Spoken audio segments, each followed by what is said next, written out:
Hello, YouTube family and friends. This is my labor and delivery update. I had them on June. Why I keep saying June? September 20th and 2011, of course. And I had them at 35 weeks. Okay. Um, the day I had them. Well, actually, September 19th. I was having a lot of pain because I was walking and all this other stuff. So I was having a lot of pain and pressure, but it wasn't that bad.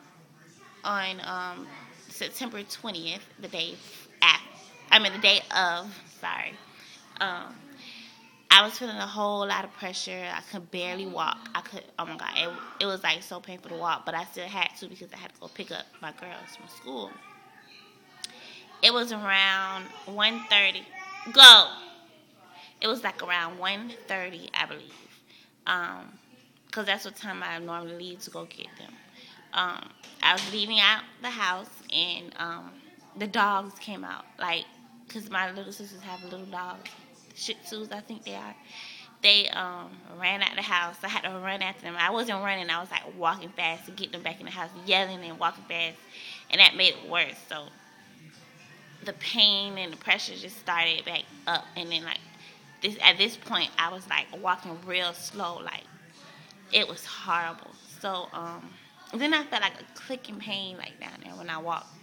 So I knew they dropped more because it hurted so bad. But anyways, I had to still go get them because there was no other way. Nobody else was going to be able to get them. So I was like, I'm going to call my doctor. So when I got my second child, first I got my first child and I got my second child. Her teacher was like, "Oh, you going to have them babies today?" because of the way I was walking. But I was like, I hope not. And I got in the car and I called my doctor. And I really didn't want to go to the hospital because I had my girls. And I really didn't want to take them in there with me. And my husband was at work. So I was like, oh my God, I don't know what I'm going to do. But my doctor was like, no, I don't think you should come. Oh, I called my doctor and I told her what was going on and how I was feeling. Like I was feeling pain and pressure and all this other stuff. I could barely walk. And my doctor was like, I don't want you to come to the office. I want you to go straight to the hospital. So I was like, oh God, what am I going to do? Because I have my girls and I didn't want them to go into the labor room with me. So I was like, well, maybe they'll just put me on bed rest or something. So it's like, no biggie. But I still called my mom and I told her to ride with me. So I had to go all the way back to McDonough because my mama stayed in McDonough to get her. And then I went back to the hospital, which was in Fayetteville. So that was like almost an hour drive. So meanwhile, I did not know I was in labor, which I was, but I didn't know at the time. So I'm just taking my time, walked up there, filled out the paperwork, and they took me to the room. They did say my daughters can go in a room with me, which is good. So they was in a room. The nurse came and checked me, and she was like, "Oh, you're like 1 centimeter to 1 to 2 centimeters." And y'all know I was already 1 centimeter. She was like 1 to 2 centimeters. So I guess that's fine because you could stay like that for a while. So we're gonna see what the doctor say. And my doctor was like, she want to wait to see if I progress anymore because I was progressing. So I was like 1 to 2, and I didn't have any contractions bad, but when they put me on a monitor, it showed that I was having contractions. So she said she wanted to see if she can stop my contractions. So she basically put me on a monitor and gave me some fluids to see if she could stop my contractions. And then, like I said, like an hour later, the nurse came back and checked me, and I was like 3 centimeters. So she was like, "Oh no, you're progressing." So I don't know what she's gonna say now.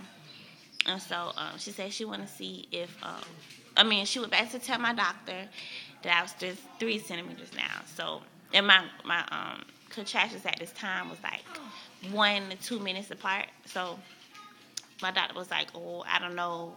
Let's see if we finish this IV and see if your contractions stop, and we'll see, and we'll go from there. So another 30 minutes went by, and she checked me again, and I was 4 centimeters. So then she was like, my doctor said, "Oh no, we have to. We're gonna keep you. We're gonna have these babies because your contractions don't look like they're gonna let up. So we're gonna have the babies." I was like, "Oh my God, what am I gonna do?" Because I didn't have nothing. I was not prepared at all.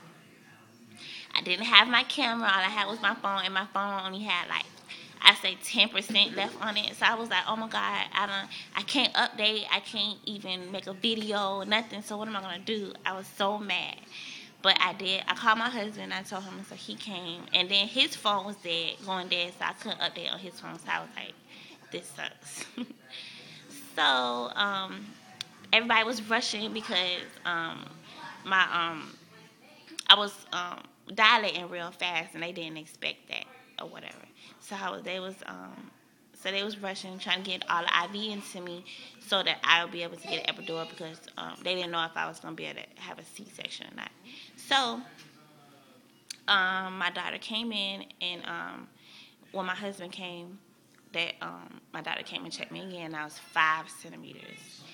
So she was like, "Oh my God, you're going fast, and I don't know. We're gonna have to hurry up and get this IV so they can give you the epidural."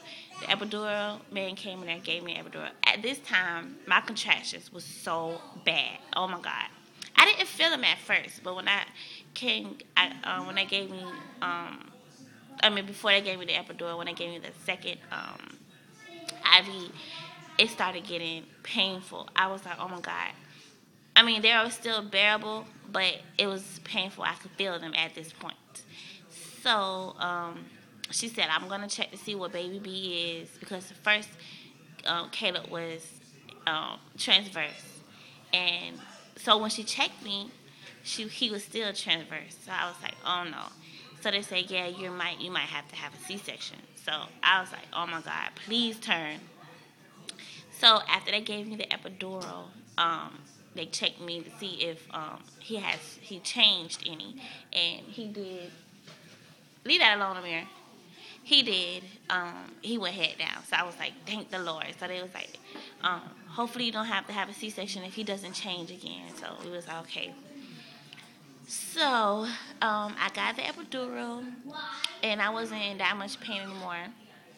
They told me that if I was still in pain, that I could press a button or something, and then the epidural would give me more or something, and I won't feel it. That was a lie, but I'm gonna tell y'all about that later. So I'm trying to hurry this up because I don't want the videos to be so long. So they told me they're gonna upstairs. They told me they're gonna wheel me to the C-section room, because just in case I have to have a C-section, I'll already be in the room. Wait, I'll already be in the room. So they wheeled me into the C-section room. Oh, at this point I was like 7 centimeters, and they asked me to if I would be able to push to 10 centimeters. But I was like, I don't understand why they rushing and all this other stuff. But whatever. When I got into the C-section room, I was like 8 to 9 centimeters. So they made me push to 10 centimeters. So I pushed to 10 centimeters. They checked to see if baby B was still head down. He was, thank goodness. And so I pushed him out. I pushed baby B A out, Caden. And when Caden started coming out, it's like I felt everything. Not everything. I didn't feel his body, but I did feel his head. It's like so much pressure, and then it's like I felt like I was gonna rip. And I don't know if I did rip. At that point, I didn't know if I did rip, because it was so bad. And then I kept pressing the button, and then it's like it didn't do anything. So that's why I said they lied about the epidural. It felt like it wore off. So then it was time for Caleb to come out. When he came out, it was like I felt everything. I felt like I didn't have an epidural, and it was so painful. And then I couldn't push anymore because that's how bad it hurted. So they had to get a vacuum and actually push him out for me, pull him out for me. And he came out. They was, I think, 12 minutes apart, if I'm not mistaken. My husband had to tell you because I don't remember. But yes. So they were born on September 20th, and they were healthy. I was 35 weeks. They didn't have any problems. They did take Caleb, Ayana. They did take Caleb to the back to the NICU to make sure that he was all right with breathing, but he was fine. And because he said he swallowed some amniotic fluid or whatever, so it was hard for him to breathe. They was trying to get that out of his lungs. So they got it out. He was fine. They came to the room with me, and they was able to come home with me. Ayana. Sorry. They was able to come home with me, thank goodness. And we went home in 3 days. I didn't have any problems with them. They did look to see if they had any jaundice. They was kind of worried about that. It's getting fussy. They was worried about that, but that came out back okay. So everything else is fine. So I had really healthy babies at 35 weeks. Healthy twins at 35 weeks. So you guys that's out there, if y'all worried that your babies will go in the NICU at 35 weeks, just look at my video and see my experience. And I had them exactly 35 weeks that day, because I was 35 weeks that day. So my babies came out healthy, so your babies will come out healthy too, hopefully. So yeah, that's my labor and delivery video update. If you have any questions, you can comment, inbox me, whatever. But yes, let me show you them again. Here they go. This is Caden. Sleeping now. He's normally up. And this is Caleb. Caleb. Let me see if you can see his eyes. You gonna show your eyes today? You see? They're like gray. I don't know if you can see it. But yeah. Say hi. Hi, YouTube. Okay. And those are my boys. My healthy baby boys. Thank you guys for following me. And I hope to see you all soon. Okay.